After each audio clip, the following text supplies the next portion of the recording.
My name is Wes Dickson, and I'm one of the pastors here. If you've missed the last few weeks, then you wouldn't know that we're in the middle of a series called The Fingerprints of God. And in it, we've been focusing on the book of Esther and looking for, as it sounds, the fingerprints of God. The reason for this is due to the fact that Esther is one of two books in the Bible that doesn't mention the name of God. And although this is true, God's hand can be seen all throughout the pages. And this is sort of an invitation from the author that though God isn't named, he's inviting us to find where he is.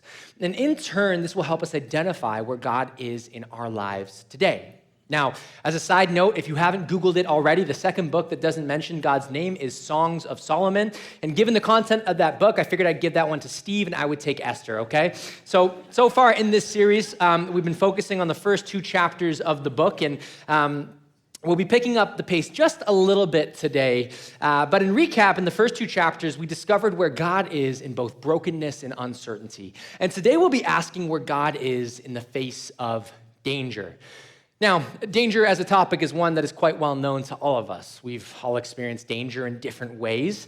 For me, one of the more dangerous moments I've probably been in my life came from when I was just in second or third year in university. I was at home with my parents, and they received this letter from their propane supplier saying that they needed to cut back the branches down their driveway because if they don't, the trucks won't come through and give them the propane they need for the cooking they want to do. And so my dad and I, we took this task upon ourselves. And we thought, we could get a pole saw and extend it and zip off those branches. That wasn't a bad idea for sure. But on the other hand, my dad owned a compact Kubota tractor with a front bucket that could raise about 12 to 13 feet into the air. And men in the congregation, you know where I'm going with this. My dad and I thought, why spend money on a pole saw when we had a 12-foot hydraulic ladder, a chainsaw, and my young and capable body? It's just as good. And so, of course, when my mom wasn't home one day, we decided that I would get onto the bucket and my dad would raise it and I would use the chainsaw to cut the branches. And we did. It worked really, really well, actually, until I got the chainsaw stuck above my head at the extent of my arm length. And it was in that moment, 12 feet in the air with the chainsaw stuck above my head, that I realized this was dangerous. This was a poor idea. I shouldn't have done this. Look, we don't usually do that kind of dumb stuff, but mistakes happen. And my point is this. It's weird what danger and more broadly fear does to us, right? It kind of paralyzes you. The old adage is fight or flight, but more recently the third idea has been added, fight, flight, or freeze. In that moment, when the saw got stuck above my head, though it should have hit me long before this, I just froze. I kind of panicked. I was like, what do I do? Everything was okay. We got it out. But the point is, danger is a powerful and potent experience in our lives. And that's a silly example, but it happens all the time, right? Any point where our life is at risk of suffering or loss or injury, it causes us to freak out a little. Maybe, for example, you've made a mistake at work and it's an expensive one. Maybe it's a big one and you think your job is in danger. It's on the line. That moment, that feeling you get is this deep pit in your stomach. It's awful.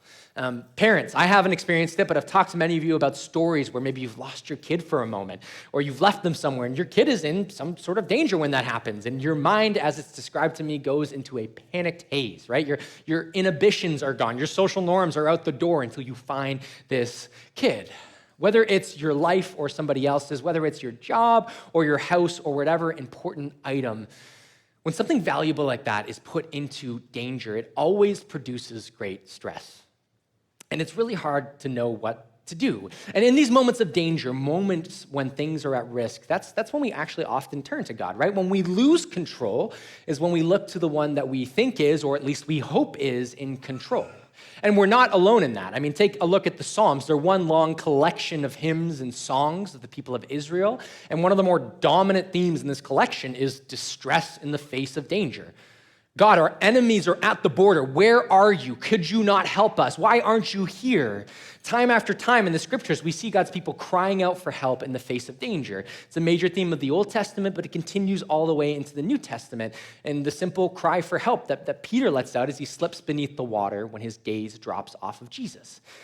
Danger and distress, they are common experiences within the scriptures, but of course, more broadly, they're common experiences for us as people. And again, they are moments that cause us to turn and look to God. And so today, as we've done in the past weeks, we're going to ask this, where is God in the midst of it? Where is he when we find ourselves in danger? Does he care? Does it matter to him? And to answer this, let's turn to our Bibles today as we look at Esther 3. Our connecting team is coming forward with Bibles. If you put your hand up, they'll get you one right there. If not, it's going to be on the screen today. But we're going to look at Esther chapter 3. As you're doing that, as you're finding that in your Bible, I'm going to give you a reminder of where we've gone.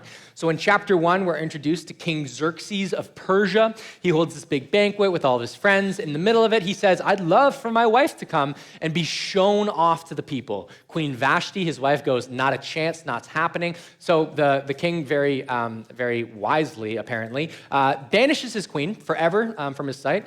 Really, really normal response. And then he goes looking for a new queen. And we looked in chapter 2 and we found that in that chapter, he sees Queen Esther, the girl he would name queen. She's a girl of Jewish descent. He falls for her, and she becomes the queen of Persia.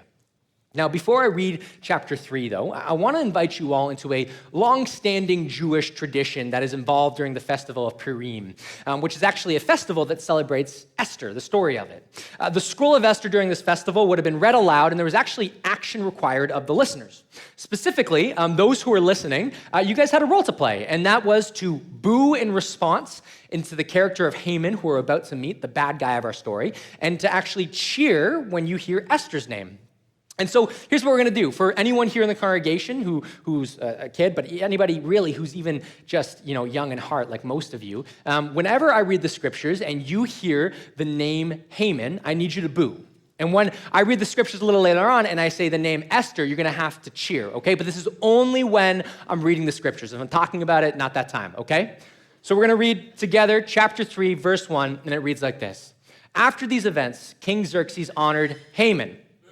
That's it. That's what I'm talking about. Son of Hamdatha, the Agagite, elevating him and giving him a seat of honor higher than that of all the other nobles. All the royal officials at the king's gate knelt down and paid honor to Haman. For the king had commanded this concerning him, but Mordecai would not kneel down or pay him honor. Then the royal officials at the king's gate asked Mordecai, why do you disobey the king's command? Day after day they spoke to him, but he refused to comply. Therefore they told Haman, well done, guys, about it to see whether Mordecai's behavior would be tolerated, for he had told them he was a Jew. When Haman saw that Mordecai, that's it, would not kneel down or pay him honor, he was enraged. Well done, everybody. Okay, so we're introduced here to the villain of Haman, okay? He's the son of Hamdatha, and Haman in this moment, he's being honored by the king. We're not told what for, but he's being honored above and beyond the rest of his nobles around him, and so high that the rest of the nobles, they feel that they need to actually bow down before Haman. And everyone at the king's gate, it says, does this, except for one man, and that's our good friend Mordecai. The text says he refuses to bow down before Haman, but it doesn't tell us why. It just says he refuses. It's kind of weird. Keep that in mind. We're going to see here what happens because of Mordecai's refusal. It says this in verse 6, yet having learned who Mordecai's people were, he scorned the idea of killing only Mordecai. Instead, Haman looked for a way. That's it. That's what I'm talking about, to destroy all Mordecai's peoples, the Jews throughout the whole kingdom of Xerxes. In the 12th year of King Xerxes, in the first month, the month of Nisan, the pur, that is the lot, was cast in the presence of Haman to select a day and a month. And the lot fell in the 12th month, the month of Adar. Then Haman said to King Xerxes, there is a certain people dispersed among the peoples in all the provinces of your kingdom who keep themselves separate.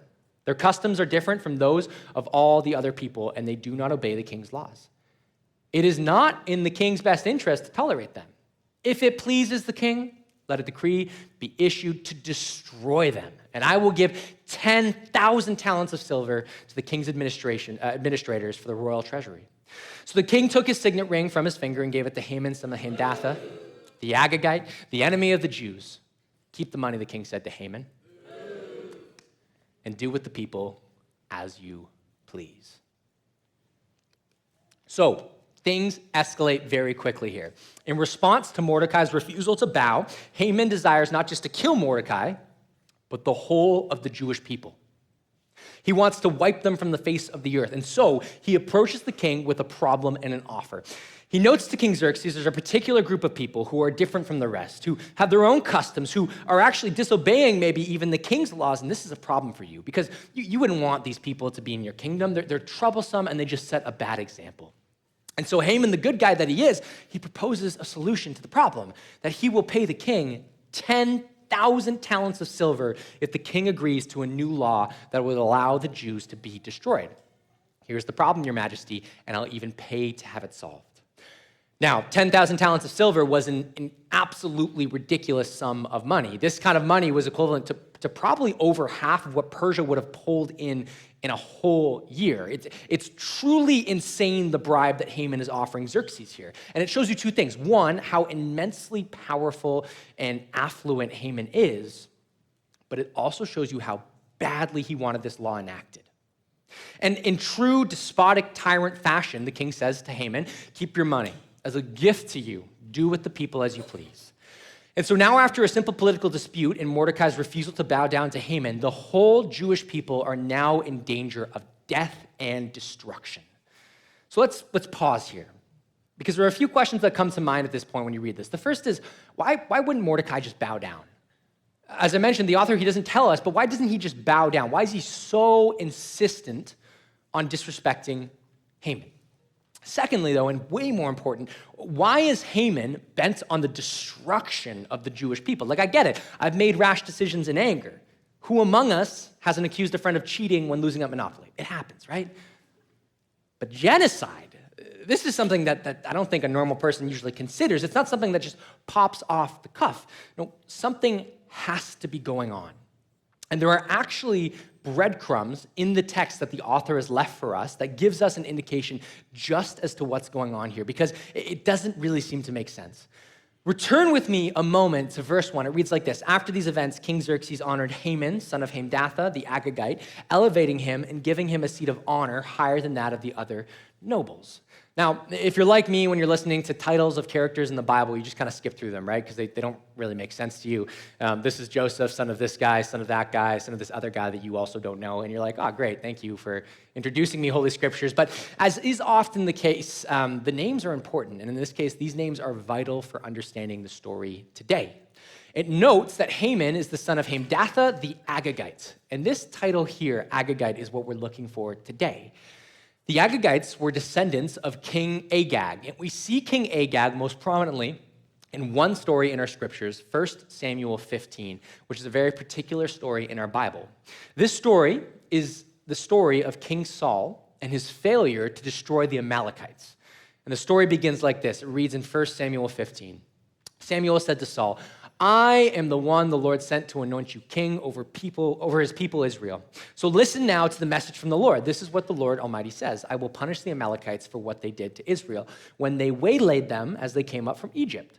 Now go, attack the Amalekites and totally destroy all that belongs to them. So Samuel the prophet, speaking to God, he calls Saul to go to war with the Amalekites. And it says specifically that this is for what they did when Israel was coming out of Egypt. And the story that this is referring to is found in Exodus 17. It's actually a very famous one. So the Israelites are crossing the Red Sea. They escape. Moses parts it. They get through. Pharaoh's army is destroyed. And as soon as they get out, apparently the Amalekites, they attacked the Israelites. And this is the story of when Moses was called to hold his hands in the air. So what happens is, as the Israelites are defending himself, they found victory when Moses had his hands in the air. But as he tired and his hands lowered, they started to lose. And so he got Aaron and Hur together as he sat to hold his arms up. And the Israelites had victory over the Amalekite army, okay? So that's what that's coming from. And so in response to the Amalekites attacking Israel when they were so vulnerable, God commands Saul to drive them out of the promised land and specifically, very specifically, to destroy everything that belongs to them. Now, as a side note, this makes a lot of us uncomfortable. I get it. Why would God do that? Well, we don't have time to go into the depths of that today, unfortunately. This would take a sermon on its own, a sermon that Steve has actually done, and I can send you the link if you're interested, or if you want to talk afterwards, I'll be here to talk about it. But for today, suffice it to say that the Amalekites were being judged for their sin, as the text makes clear. They were a wicked people, and a wicked people who specifically attacked God's people, and God, as we'll see, always defends his own. And so in 1 Samuel 15, verse 7, it notes that Saul attacked the Amalekites all the way from Havilah to Shur, near the eastern border of Egypt.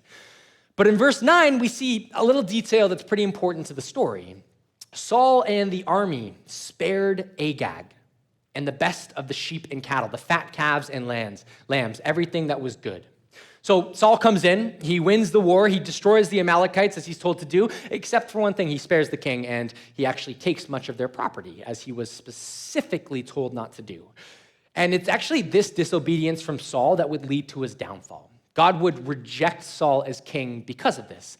And it's this story that's key for our text today. As it becomes clear later in the story, the Amalekites, they weren't actually destroyed.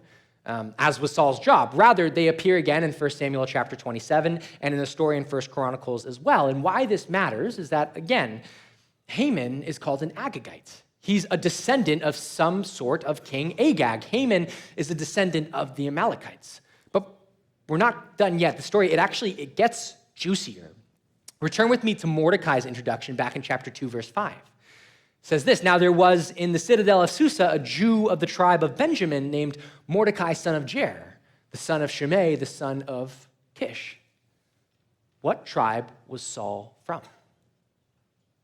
Benjamin, the tribe of Benjamin. Shimei is a member of the tribe of Benjamin, and Kish is the very father of Saul. Mordecai is a direct descendant of King Saul. And now light bulbs should be starting to go off. Now we're seeing what's happening here. This isn't just some municipal and political skirmish that we see in Esther chapter 3, but this is a centuries-old international blood feud. We're not told why Mordecai refuses to bow down to Haman, but it's alluded to, and we're meant to most likely assume that Mordecai knows who Haman is and whose family he belongs to. And as one commentator notes, and I think he puts it aptly, no self-respecting Benjaminite would bow before a descendant of the ancient Amalekite enemy of the Jews. It was principle for Mordecai that he wouldn't bow down before a man who represented and was from the line of the king of the people who attacked Israel when she was vulnerable. Now, was this a wise decision that he did this? I'm not so sure. The author of Esther doesn't tell us, but it causes the conflict here. Mordecai is brought to the attention of Haman, and Haman discovers whose family, or more broadly, whose people Mordecai stands with. The Jewish people, the enemies of the Amalekites, the ones who attempted to wipe them out. And now it begins to make sense why Haman is so desperate to eliminate the Jews. This isn't just because Mordecai didn't bow down and his pride was hurt or something like that. No, this was vengeance. Centuries in the making. He has the power and the opportunity to wipe out the ancient enemies of his people. And as we read, the king agrees to Haman's wishes. And in poetic fashion, these next verses, though we won't read them, an edict is put out to all the peoples of Persia that on the 13th day of the 12th month that was to come, that the people were to destroy the Jews in Persia and to wipe them out and leave nothing, just as Saul was commanded and failed to do. It is Saul's failure that leads to the story of Esther. And it's where Saul falls that Mordecai and Esther will rise to the occasion. In chapter 4, we see how Mordecai and the Jewish people, they began to weep, to mourn, tear their clothes, fight, flight, or panic. It's the end of the world as they know it. And Mordecai, in desperation, he sends word to Esther on all that's happened. And he begs her in her position to plead to the king for mercy for the Jewish people. And we pick this up in chapter 4, verse 9, Esther's interaction with Mordecai, and we see her response to the danger. Hathach, Esther's servant, went back and reported to Esther. That's it. What Mordecai had said. Then she instructed him to say to Mordecai, all the king's officials and the people of the royal provinces know that for any man or woman who approaches the king in the inner court without being summoned, the king has but one law, that they be put to death unless the king extends the gold scepter to them and spares their life. But 30 days have passed since I was called to go to the king. So we see Esther put here in the face of danger, and she's afraid to do what Mordecai has asked. The people are desperate. They need an advocate, someone like Queen Esther, but even as queen, to approach the king without being summoned in Persian law was deserving of death. And so she's hesitant. She's very hesitant. And Mordecai, when he hears this, he responds with these weighty words. He says this in verse 12. When Esther's words, that's it, were reported to Mordecai, he sent back this answer. Do not think that because you are in the king's house, you alone of all the Jews will escape. For if you remain silent at this time, relief and deliverance for the Jews will arise from another place. But you and your father's family will perish. And who knows that you have come to your royal position for such a time as this? Mordecai's words, they're measured, they're sobering. His point to Esther is that if you don't act now, you too will be destroyed. Don't think that they're not going to figure out that you're a Jew as well, and don't think your position saves you. More importantly, though, he notes, Esther, this could be actually the very reason why you're in this position. Mordecai begins with a statement of faith. If you don't act, Esther, God will deliver his people. He's hopeful. But his message to Esther is quite poignant. Maybe, Esther, you have come into the position that you have, the place that you are for such a time as this. Maybe the danger that we find ourselves in isn't a mistake or something to run from, but the very reason why you're here. This, I think, is probably the most important moment in the whole book of Esther. And it's such an important lesson for us here in the church in North America. Esther, when faced with the gravest of dangers, a threat to her life and a threat to the nation, a centuries-long feud born in the mistake of her ancestor, in the face of danger, Esther has been recorded as being where she is for such a time as this. There was a purpose that she was being called to. You see, the danger, the potential for suffering and great loss, it was not evidence to Esther and Mordecai that God had abandoned her and her people, but rather it was the opposite. It was a confirmation that she was where God needed her to be. You see, we in the church today, we are not very good with topics like danger and death and suffering. All of these things we instinctively run from. In our culture, we've perfected this, right? We live in great ease and luxury. We have built a culture on the avoidance of these things, and it's seeped into our DNA. Within the walls and outside the walls of the church, soak it in that we are probably the most comfortable society to have ever lived on the face of the earth. Ever. And because of this, we have become so adverse to danger and pain to the point that we think that any time that we see it or we experience it, that God has abandoned us or somehow he's disappeared. But Mordecai sees the opposite, that Esther's very purpose is being realized in the face of danger, in the face of evil like Haman. And I think this is something that we've forgotten in our day and age. That danger, suffering, and pain, these things that we so ardently avoid, are the very places that Jesus most often calls his church to. They're not evidence that God isn't at work in a situation. It's the opposite. I would say often danger, pain, and suffering are the places that God is most closest to, where he is maybe, I would say, desiring to be most at work in the world. I think one of the most potent examples of this is the Apostle Paul, who time and time again shows up in these towns with the good news of what Jesus has done. And most often, he's not met with open arms, right?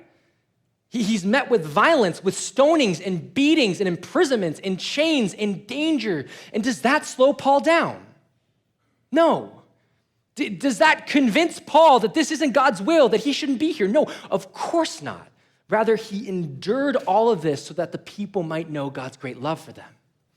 The best stories in all of church history are always the stories where the people of God, in the face of danger, in the face of risking their lives, in the face of losing their comfort and their safety, they do so for the sake of the gospel, for the sake of sharing and demonstrating the love of God himself.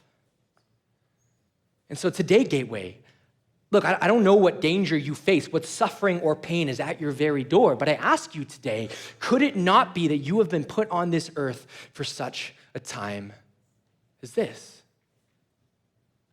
Could this not be the very cross you are called to bear? Could this not be the place where God is calling you to lay down your life and love as Jesus did? To be clear, God is at work in your situation, whatever it is, but could it be that he's most presently at work right now through you. And look, I don't say this lightly. I get it. This is a weighty call, what I'm saying. And look, it might sound silly, but I think in The Lord of the Rings, there's this kind of perfect moment that sums it up. There's this moment before when Frodo realizes what ring he's holding and the lengths he's about to have to go through. And there's this quick moment before the adventure that Frodo and Gandalf have together. And Frodo says this. He says, "I wish it need not have happened in my time," said Frodo. "So do I," said Gandalf. "And so do all who live to see such times, but that is not for them to decide. All we have to decide is what to do with the time given to us." Danger and suffering more broadly are intrinsic to the world that we live in. We do not get to decide whether we will experience these things, but what we do with them. We, of course, do not wish these things in our lives. And in fact, we often wish the very opposite, as Jesus did in the Garden of Gethsemane. In light of the cross, the danger he was to face, the suffering he was about to bear, he says this, "Father, if you're willing, take the cup from me." Jesus himself didn't want to have to endure the danger and the suffering of the cross, much as Frodo didn't want to endure his journey, much as Esther didn't want to risk her life, and much as you too, I'm sure, don't want to walk through whatever it is you're walking through. And yet, Jesus' response after this are these very words. "Yet not my will, but yours be done." Jesus himself knew that the suffering and danger ahead of him was not the absence of God, but the very thing the Father was calling him to for our sake and his glory. Jesus was there for such a time as this. And Esther in her story does much the same in her own way. Esther responds to Mordecai's challenge in verse 15. Then Esther sent this reply to Mordecai. That's it. "Go gather together all the Jews who are in Susa and fast for me. Do not eat or drink for 3 days, night or day. I and my attendants will fast as you do. When this is done, I will go to the king, even though it's against the law. And if I perish, I perish." Esther says, "Fast with me. Let's together as God's people call for his hand and his protection. And as we pray and fast, when this was over, I will go to the king. I will plead for mercy." And then one of the coolest lines in the whole scriptures happens. Esther finishes these words by saying, "And if I perish, I perish. So be it." Remember last week when we were wondering if Esther was doing the right thing? There is no mystery here. Esther is willing to sacrifice herself, to let go of her very life for her people. She faces this danger head on, and we'll look at what happens next week. But God will use this moments of bravery and obedience to save his people. And so where is God in the face of danger? As is the same in brokenness and uncertainty, he's at work for the good of his people. But an important lesson from this story and from the stories of the scripture more broadly is that this work is most often done through the hands of his people. God is at work most often through the hands of his people, even in, or you could say, especially so in the face of danger.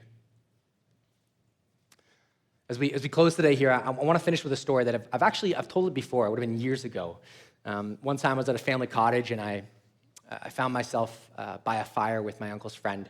And it was at the end of the weekend. And by this point, this gentleman had a few too many fizzy pops. And anyways, this was shortly after I actually became a pastor here at Gateway. And we were sitting alone, and he looked at me for a few moments, and he finally brought it up. "So I hear you're a pastor now." "Yeah, I'm a young one, absolutely, but I'm a pastor apparently." And he says, "Oh, that's cool. You know, me and the big guy, we don't really see eye to eye these days." I went, "Oh, okay, cool." And again, I didn't know this guy terribly well, and the fizzy pops were having their effect. His inhibitions were gone, and he said to me, he said, "I don't know if you know this, but I have a son, and my son was born with severe autism. I love my son, but tell me why God would do this. Why now? Why me? Tell me why God would take away the chance for me to throw a ball with my son. Why would he take away the chance for me to see him graduate and marry and grow up just like anybody else?" And I sat there for a long while in silence. And I responded to him kind of meekly, "Look, I don't know man, I don't really know. I'm a young pastor. I don't know too much yet. But I know that God is close with those who suffer. And that answer, I think, it helped a little. Anyways, I think he seemed to think long on it. But as I've looked at the story and thought about it, I think if I could have added to that answer, I would have pointed to the things that we've talked about today. I don't know why God allowed that to happen.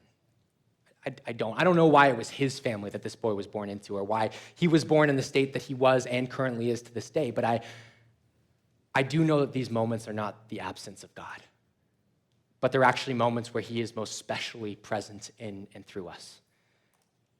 To have been and to be a father who has so graciously laid down so much of his life to serve a son who can't serve himself, that's to demonstrate the very heart of God. And I didn't say that on that day, but I'll say it to you today, Gateway. This is true in your lives too. In moments of danger, of potential loss, in moments of suffering and pain, those are moments when, though it doesn't seem to be the case, God is specially present in and through you. And if you're attentive to his Spirit, if you're listening and discerning in those moments, then you just might find that you too have been put where you are for such a time as this. That there is a purpose in it, whether it be the chance to share the gospel or show God's love. And I don't know what's going on in your life. And because of that, you might say, well, look, Wes, that doesn't make up for what I'm going through. This doesn't take away the suffering. And you're right, it doesn't. It really doesn't. But as we close here, this is why Paul speaks about the hope that we have in the face of it, right? In Romans 8:18, he says, I consider that our present sufferings are not worth comparing with the glory that will be revealed in us. His point is simple, that if Christ has suffered, then so will we. But if Christ is raised and he is glorified, then so will we also be raised in glory. The point of Esther today is that there is purpose for us in the face of things like danger and suffering and the pain we experience. But Gateway, the hope we have in the midst of it is found in Jesus and the glory that is to come when he returns and makes all things right. Let's pray. Father, thank you for this day, the chance to gather together, God, the chance to read a story like Esther. God, we thank you that you are in control, even in the midst of danger and suffering and pain, these things that we so desperately want to avoid, God. Father, for those of us in here who are facing these things, God, that we so, Lord, longingly look to avoid. Father, I pray that you would show them where you are in this moment, that you are present, God, not just in this situation, but actually in and through them. Father, would you show them what you're calling them to, even in those tough moments, God? Would you give them bravery and courage, God, like Esther, to step up in a time such as this? We pray this all in your son's name. Amen.